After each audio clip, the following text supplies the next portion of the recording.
barakatuh. Ila hadrati Nabi Mustafa Muhammadin sallallahu alaihi wasallam wa ila rawdati wa dzurriyyati wa ahli baitil kiram wa ila hadrati usul dari kita aqidatul awam ala al-ulama Syekh Said Ahmad Al-Maliki al-Baqi al-Fatihah billahi minasyaitonir rajim. Bismillahirrahmanirrahim. Alhamdulillahirabbil alamin arrahmanirrahim maliki yaumiddin. Iyyaka na'budu wa iyyaka nasta'in. Ihdinas siratal mustaqim. Siratal ladzina an'amta 'alaihim ghairil maghdubi 'alaihim waladdallin. Oke, kemarin kita membahas tentang sifat yang wajib dari Allah Subhanahu wa taala ya. Kemarin sifat yang wajib dari Allah Subhanahu wa taala ada 20 ya. 20 di situ dibagi 4. Pertama nafsiyah isinya 1 sadadid apa? Yaitu al-wujud. Yang kedua sifat salbiyah. Sifat salbiyah kemarin udah ya, yaitu segala sifat yang diawali dengan kata tidak. Itu sifat salbiyah. Sifat salbiyah itu ada berapa? Ada 5 ya. Pertama apa? Qidam, baqo, mukhalafatul lil hawadis, kemudian al-qiyam binafsih, kemudian wahdaniyat. Dan yang ketiga, sifatnya Allah yang wajib itu adalah dinamakan sifatul ma'ani. Isi daripada sifat ma'ani itu ada 7 ya. Ada 7. Pertama al-qudrah, al-iradah, al-ilmu, al-hayat, as-sama, al-basar, al-qalam. Kemarin udah ya, al-qalam. Kemudian yang terakhir sifat Allah yang wajib. Yang 20 itu yang terakhir yaitu sifat maknawi. Sifat maknawi pun ada 7. Yang pertama apa? Yang pertama qadiron, yang kedua muridan, yang ketiga aliman, yang keempat hayan, yang kelima samian, yang keenam basiron, yang terakhir yang ketujuh adalah mutakalim. Sehingga di dalam 4 itu digabungkan menjadi 20. Dan 20 itu merupakan sifat yang wajib dari Allah Subhanahu wa taala. Yang kedua, sifat yang jaid dari Allah Subhanahu wa taala itu apa? Nah, kemarin kan udah ya. Yang dimaksud wajib, jaid dan mustahil ini ingdal apa Ustaz Radit? Ingdal akli ya. Laisa ingdal syar'i wa laisa ingdal adi. Bukan menurut syariat dan bukan menurut adat, tapi menurut akal. Sekarang akan menjelaskan azzaij fi haqqi ta'ala, yaitu sifat yang wenang, yakni yang zaid dari Allah Subhanahu wa taala, itu dalam hak Allah Subhanahu wa taala. Qala Nadim rahimahullah taala. Wa zaijun, lihat. Sekarang membahas wa zaijun fi haqqi, yakni wa zaijun bi fadlihi wa adlihi tarakun li kulli mumkinin ka fi'lihi. Oke, sedikit-sedikit ya, saya akan detail satu per kalimat akan dibahas secara spesifik ya, secara detail. Wa zaijun bi fadlihi wa adlihi. Artinya gini, boleh bagi Allah dengan keutamaan rahmatnya dan juga keadilan Allah Subhanahu wa taala, boleh apa? Boleh tarakun li kulli mumkinin. Boleh meninggalkan setiap perkara yang mungkin, kafi'lihi, dan juga melakukan sesuatu yang mungkin. Artinya bagaimana? Artinya gini. Sifat jaiz dari Allah Subhanahu wa taala itu adalah fi'lu kulli mumkin au tarkihi. Dan artian boleh bagi Allah tidak menciptakan dan menciptakan. Sah-sah aja. Contoh. Boleh bagi Allah tidak menciptakan antum Ustaz Dadit dan menciptakan antum. Karena itu merupakan sifat jaiznya Allah. Tapi ada salah satu fase yang dimana menurut ahli sunnah wal jamaah bahwa di dalam hal ini merupakan jaiz bagi Allah. Akan tetapi menurut Mujassimah, Mu'tazilah pun sama, bahwa di dalam fase ini wajib bagi Allah. Apa? Yaitu mengutus Rasul. Menurut ahli sunnah wal jamaah, boleh sah-sah aja bagi Allah tidak mengutus Rasul. Ini menurut perspektif ahli sunnah wal jamaah. Akan tetapi menurut kaum Mujassimah ataupun Mu'tazilah mengatakan bahwa Allah itu wajib mengutus Rasul. Berarti istilah wajib berarti tidak boleh Allah tidak mengutus Rasul. Paham ya?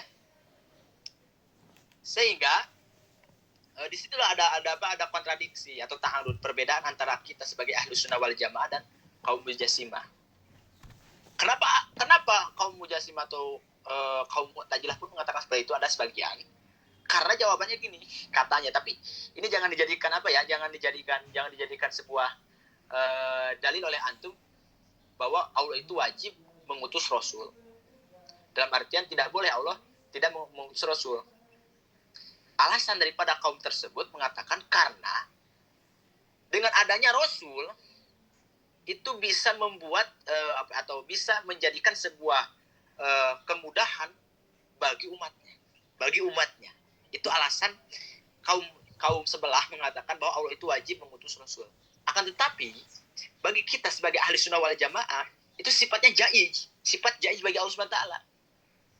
Itu. Makanya di sini ada istilah yajibu ala kulli mukallafin ayat aqidah. Yang dimaksud jaiz di sini adalah yajibu ala kulli mukallafin ayat aqidah annallaha ta'ala yajuju lahu ayakhluqa wa yakhtara min khalqi ma yasa. Artinya gini, yang dimaksud boleh bagi Allah dengan keutamaan rahmat dan keadilannya. Kita itu wajib sebagai ahli sunnah wal jamaah wajib meyakini bahwa Allah itu boleh menciptakan dan boleh memilih dari penciptaannya. Mayasa itu kehendak Allah. Baik Allah ia menciptakan atau tidak, itu terserah Allah. Maka disitulah sifat jaiz, bukan wajib. Paham ya? Artinya wala yajibu alaihi syai'un. Tidak wajib bagi Allah untuk melakukan apapun. Artinya Allah mau melakukan apapun dan Allah tidak melakukan apapun, itu ya gak apa-apa, itu sah-sah aja. Contoh, mungkin apa sesuatu yang mungkin? Salah satunya adalah kita. Kita itu, wujudnya kita itu mungkin. Dan tidaknya pun dia itu mungkin. Gak wajib Allah itu menciptakan kita. Kemarin sudah saya bahas ya. Apakah dengan tidak menciptakannya makhluk Allah akan jadi Tuhan? Gitu kan? Jawaban di dalam kitab Jubat sehingga gini. Walaupun Allah tidak menciptakan alam semesta dan walaupun Allah tidak menciptakan makhluk lah kan, maka Allah tidak menjadi efek atau tidak menjadi taksir membekas terhadap ketuhanan Allah. Dalam artian walaupun Allah tidak menciptakan alam semesta, tetap Allah itu akan menjadi Tuhan. Allah itu akan menjadi Tuhan. Paham ya Ustaz Adit ya? Nah. Dan wa makana li ahadin al-ikhtiyar ma'ahu. Siapapun daripada makhluk Allah tidak punya pilihan. Sedikit-sedikit orang kan suka ada istilah gini. Kenapa sih Allah menciptakan kita keinginan atau pilihan kita itu tidak ingin diciptakan itu bagi orang yang frustasi gitu kan?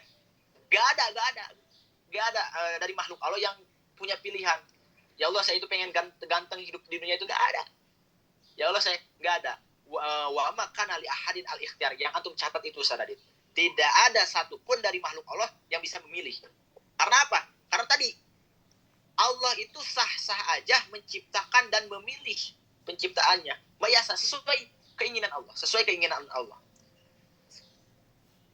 Kenapa? Karena li'annahu biyadihi al-umur. Khairuhu wa syarr. Karena Allah itu menguasai segala perkara, baik keburukannya ataupun kebaikannya. Dan bahwa yu'ati wa yamna, dan Allah itu dat yang memberikan dan menahan. Ya Allah, saya itu pengen kaya. Ya Allah, saya itu pengen contoh biasa-biasa aja. Ya itu terserah Allah, dan kita tidak punya pilihan. Apapun yang Allah beri dan apapun yang Allah cegah, ya itu kehendak Allah. Wa ya'iju wa yudillu, dan Allah itu yang memuliakan dan juga yang menghinakan.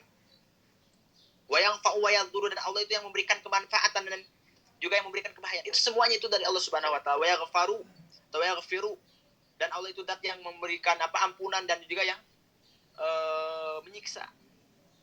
Semuanya itu sifatnya sifat jaiz. Sehingga mungkin saja ketika orang yang dimana orang itu bahkan malas untuk beribadah kepada Allah, kemudian masuk surga, sah saja, mungkin saja, karena itu jaiz sifatnya. Dan sah saja ketika ada orang contoh ibadahnya rajin, Di dunia itu dia itu kelihatan ahli surga, tapi ketika di akhirat nyatanya dia ahli neraka. Mungkin saja sah-sah aja. Karena apa? Karena ya itu pilihan Allah dan itu merupakan daripada mayasa, sesuatu yang Allah kehendaki. Karena ya secara umum masuk surga itu bukan karena ibadah sebetulnya. Makanya di sini ada bifadlihi, istilahnya bifadlihi, dengan keutamaan rahmatnya Allah. Sah-sah aja ketika orang maksiat kemudian akhir hayatnya dan di akhirat dia masuk surga, ya sah-sah aja. Karena masuk surga itu bukan karena ibadah hakikatnya, tetapi karena rahmat Allah dan juga keadilan dan lain-lainnya. Paham ya?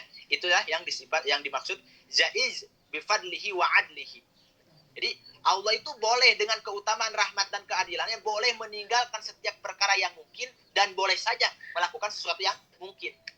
Mungkin saja orang yang dimana kelihatannya dia itu pendosa kemudian akhir hayatnya dia itu bertobat kemudian meninggal. Mungkin saja itu karena sifatnya sifat mungkinat gitu. Jelas ya, Sadadit ya? Nah. Itulah. Jadi sehingga kita itu sadar diri dan tahu betul bahwa kita itu tidak boleh untuk mudah menjudge. Gini loh, konsep daripada saya membaca di dalam kitab Arba'in Nawawi. Manusia itu terbagi menjadi dua. Pertama, ada kalanya dia itu kelihatan seperti ahli surga, tetapi endingnya itu ahli neraka. Siapa contohnya? Imam Barsiso dia itu memiliki santri yang banyak sekali. Dia ulama besar. Tetapi endingnya dia itu zina, mabuk dan membunuh.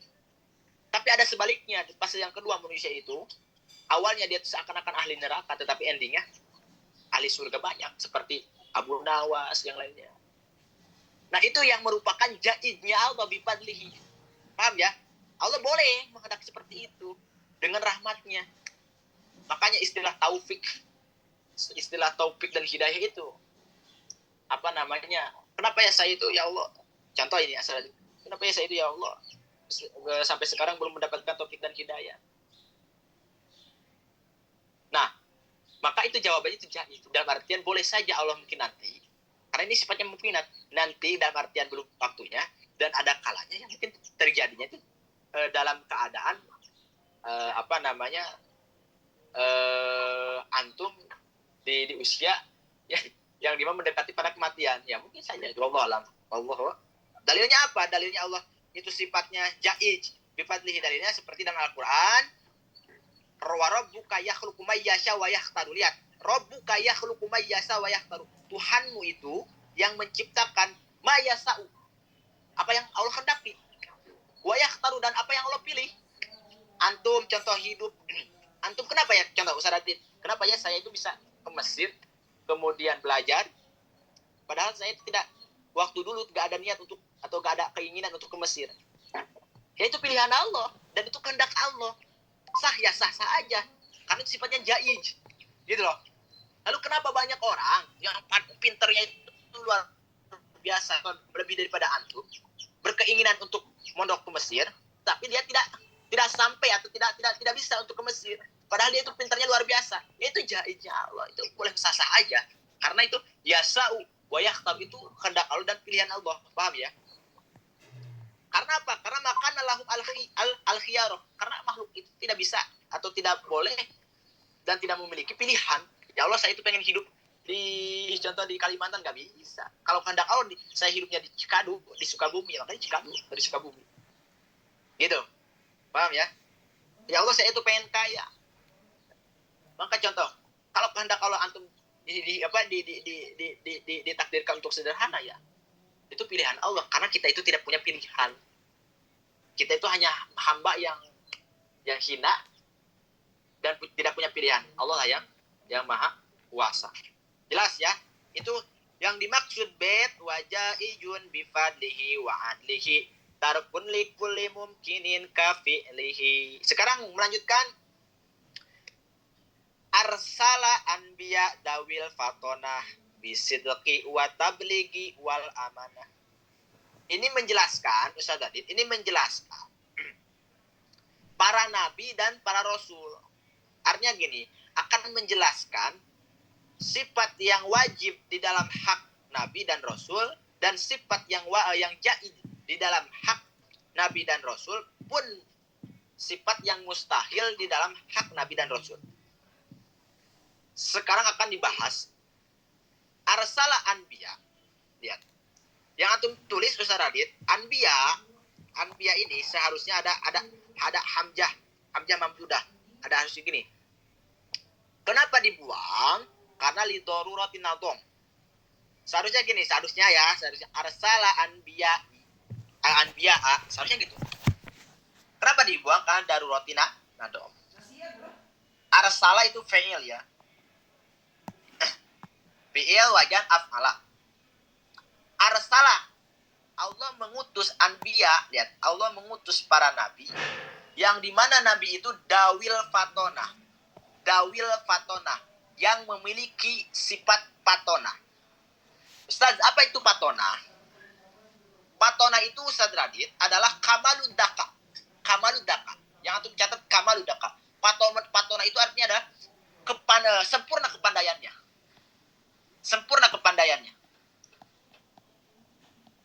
Wahidatul aqli, dan patona itu maknanya adalah tajam pemikirannya.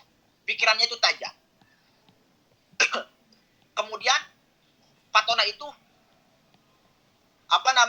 yakni fi'il jamil khusum pimuhajijati wa ibtali da'awihim al-batilah.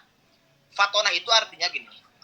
Mereka itu, para anbiya itu, memiliki kekuatan yang sangat kuat di dalam berdebat dan memojokkan musuh.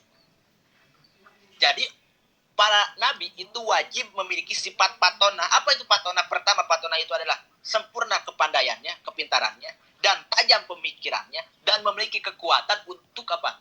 Untuk berdebat dengan musuhnya, dan juga memojokkan musuhnya, plus membatalkan klaim-klaim musuh yang batil. Makanya para ulama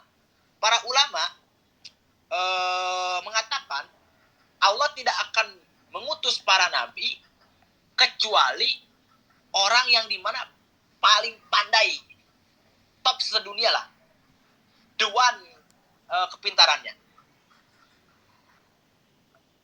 Karena apa? Karena sifat yang wajib di dalam hak nabi, para nabi itu adalah yang pertama adalah patona. Sehingga Allah nggak sembarangan untuk mengutus. Gitu, paham ya? Oke, Ustaz, lalu bagaimana cara untuk membedakan mana nabi, mana rasul? Gini, secara umum, yang dimaksud rasul itu adalah orang yang diberikan wahyu oleh Allah, kemudian disuruh untuk menyampaikannya terhadap umatnya. Itu secara umum. Dan nabi itu hanya sebatas diberi wahyu saja, tidak diperintah untuk menyampaikan. Tapi secara spesifik, al-farqu bainar rasul wal anbiya. Kalau rasul itu datang dengan menghapus syariat rasul sebelumnya, maka itu rasul. Sehingga contoh, ketika Nabi Isa turun ke alam dunia ini, kemudian dia membawa syariatnya sendiri, maka akan dihukumi kurang tepat. Karena apa? Karena sekarang sudah syariatnya Rasulullah SAW. Paham ya? Karena yang dimaksud Rasul itu adalah datang dengan menghapus syariat Rasul sebelumnya, sedangkan Nabi Isa itu sebelum daripada Nabi Muhammad SAW. Beda halnya dengan istilah Nabi. Kalau Nabi itu datangnya meneruskan dan menjelaskan syariat Rasul sebelumnya. Jadi tidak menghapus, tidak merubah, tidak menghapus syariat Rasul sebelumnya, akan tetapi meneruskan dan menjelaskan. Itu paham ya? Makanya ada istilah gini. Al-ulama warasatul anbiya. Ulama itu pewarisan Nabi. Dalam artian bagaimana? Dalam artian ulama itu menjelaskan dan meneruskan sepak terjang para nabi. Karena definisi nabi itu adalah datang meneruskan dan menjelaskan syariat Rasul. Itu, Ustaz Adit, paham ya? Itu yang dimaksud perbedaan antara Rasul dan nabi. Kita lanjut. Bisidqi. Yang pertama, Rasul itu wajib sifat patona. Yang kedua, as-sidqi. Apa itu sidqi? Secara umum makna sidqi itu adalah jujur ya. Tapi yang dimaksud sidqi di sini adalah mutabaqatus khabarihim bil waqi. Artinya bagaimana? Artinya sesuainya apa yang mereka katakan dengan realita. Makanya mustahil bagi para nabi dan para rasul itu kadhib. Mustahil. Karena apa? Karena rasul atau nabi itu wajib as-sidqi. Apa sidqi itu? Yani sesuai apa yang mereka ucapkan, sesuai dengan realita waqi'iyah.